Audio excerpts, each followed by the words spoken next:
When I was a student, I finished a bar shift one evening, and there was a sudden bus strike in London.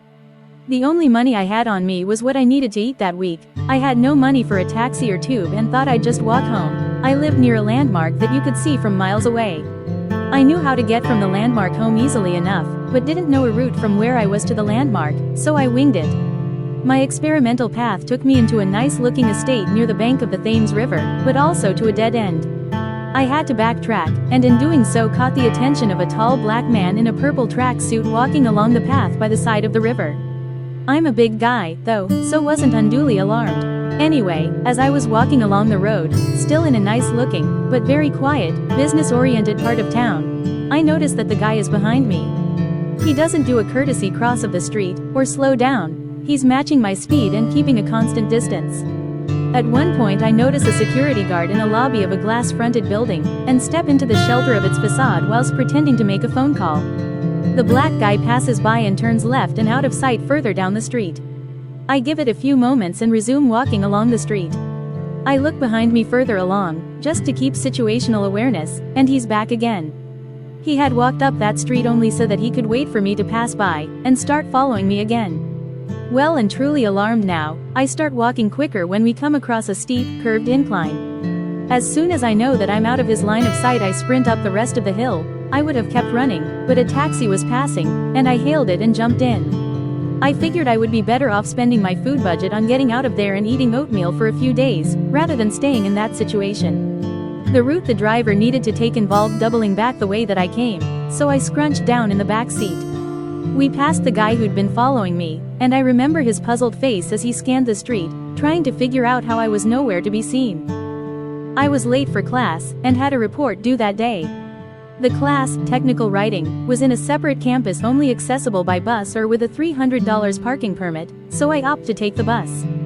The only bus stop for this place is a 10-minute walk from my apartment. The bus comes by every 30 minutes.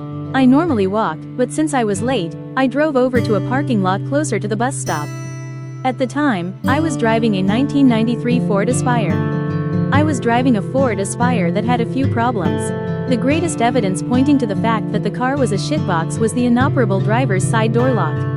I could not unlock my driver's side door from outside the car.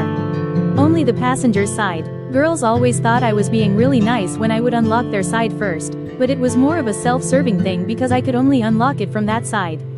The rest of this story is best told in third person. It's cool, I'll just open the. Joel froze and a horrified expression settled over his face. The door lock, when pushed down, normally signified a secure car. Joel felt secure knowing that someone would have to smash a window to get at the cool stuff inside. This time, the pushed-down lock took on an almost anthropomorphic quality as it showed Joel his future. "Joel, you are going to school without pants."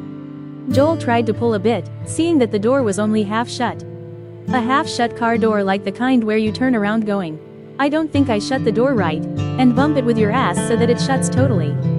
The door was half shut on Joel's keys, which he kept in the extended cargo pocket of his right leg near his knee. Just as he totally realized the sheer amount of bullshit tea that landed on his cornflakes, Joel heard the bus. Oh, he thought. Looking up, he sees someone of Near Eastern origin. "Hey, here comes someone. They're running." Joel waved and yelled, "Hey, bud, can I get some help?"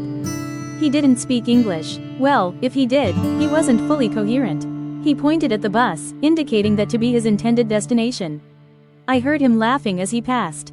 "Fuck," Joel yelled. "What can I possibly do? I have to get to school. These pants aren't worth a $60 ticket if I drive to the engineering campus, and I need my keys back." As Joel walked away from his car, he chose to not look down and see his pants ripping. He was afraid to see how bad the damage was. He couldn't allow anything to stop him from missing the bus. He took a step hearing the ripping. Took another step expecting the ripping to stop, to no avail. He knew it was bad. "Fuck, I just want my keys," he thought as he took another step. I went to class and gave a presentation with a rip that wound from the bottom cuff of my right leg all the way to the belt loops above my right butt cheek. I had a foot of extra fabric flowing behind me like a little ass cape. Boxers have been worn by myself from that day forward.